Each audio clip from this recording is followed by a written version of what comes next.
Crispy onion pakoda ఎలా చేసుకుందామో చూద్దాం రండి. ఆనియన్ పకోడా అనగానే కొంతమందికి మెత్తగా, కొంతమందికి మాడిపోతుంది.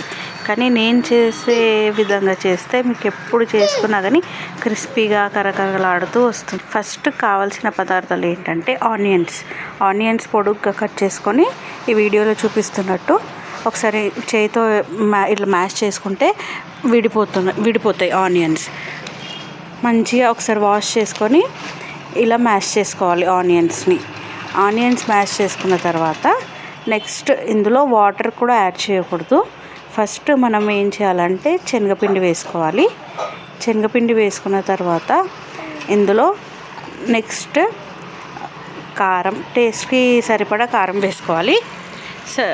కారం వేసుకున్న తర్వాత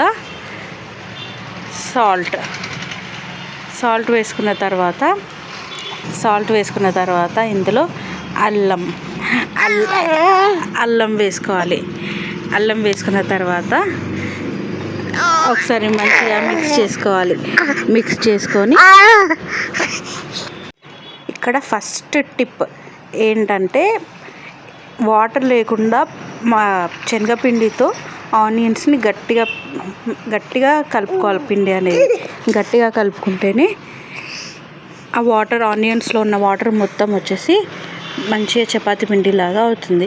మనకు కావాలి అనుకుంటే నెక్స్ట్ కొన్ని వాటర్ అనేది యాడ్ చేసుకోవాలి. ఇందులో చూడండి నేను ఎంత గట్టిగా కలుపుతున్నానో పిండి అనేది చూస్తున్నారు కదా. ఈ వీడియోలో చూపిస్తున్నట్టు మనం మిక్స్ చేసుకోవాలి.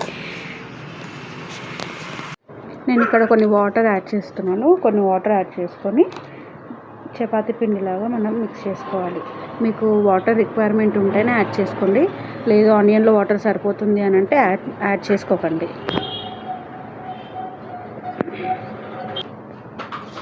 ఇప్పుడే ఇక్కడ ఒకసారి మీరు సాల్ట్, కారం అన్నీ చెక్ చేసుకొని ఏదైనా తక్కువ ఉంటే యాడ్ చేసుకొని మిక్స్ చేసుకోవచ్చు. అండ్ ఇంకొక టిప్ వచ్చేసి ఒకసారి మనం సాల్ట్ అనేది యాడ్ చేసిన తర్వాత ఎక్కువసేపు అనేది ఉంచకూడదు. ఎందుకంటే ఆనియన్ కాబట్టి సాల్ట్ ఉంటుంది అండ్ పిండి ఉంది కాబట్టి వాటర్ అనేది రిలీజ్ చేస్తుంది. సో మనం వెంటనే మిక్స్ చేసుకున్న తర్వాత పకోడీ అనేది వేసుకోవాలి. చూసారా, పిండి అనేది ఇలా ఉండాలి. ఆనియన్ అండ్ శనగపిండి, మరీ శనగపిండి ఎక్కువ కాకుండా తక్కువ కాకుండా మీడియంగా ఇలా ఉండాలి. సో ఇలా ఉంటే పకోడీ అనేది బాగుంటుంది.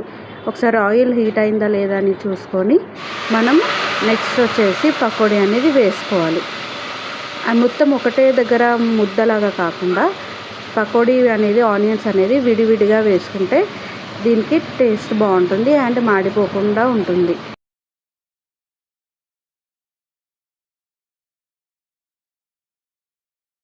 అండ్ నెక్స్ట్ టిప్ వచ్చేసి ఆయిల్ అనేది మరీ అంత హీట్గా కాకుండా మరీ అంత చల్లగా కాకుండా నార్మల్ హీట్లో ఉండాలి. అప్పుడే పకోడీ అనేది మంచిగా వస్తుంది. హీట్ బాగా ఎక్కువ ఉంటే మనకి మాడిపోతాయి, వేయగానే మాడిపోతాయి. అదే చల్లగా ఉందనుకోండి పిండి అనేది ఆయిల్ పీల్చుకుంటుంది, బాగా పీల్చుకొని పకోడీ లాగా బాగుంటుంది టేస్ట్ అనేది. సో ఆయిల్ అనేది చూసుకొని మీరు పకోడీ అనేది వేసుకోవాలి. ఇప్పుడు ఈ క్లిప్లో ఈ వీడియోలో చూపిస్తున్నట్టు చూసి వేసుకోండి. ఈ పకోడీ అయింది అని మనకి ఎలా తెలుస్తుందంటే ఆయిల్లో వచ్చే బుడగలు అనేది తగ్గుకుంటూ వస్తాయి అన్నమాట. ఒకసారి మిక్స్ చేసుకోవాలి. మిక్స్ చేసుకొని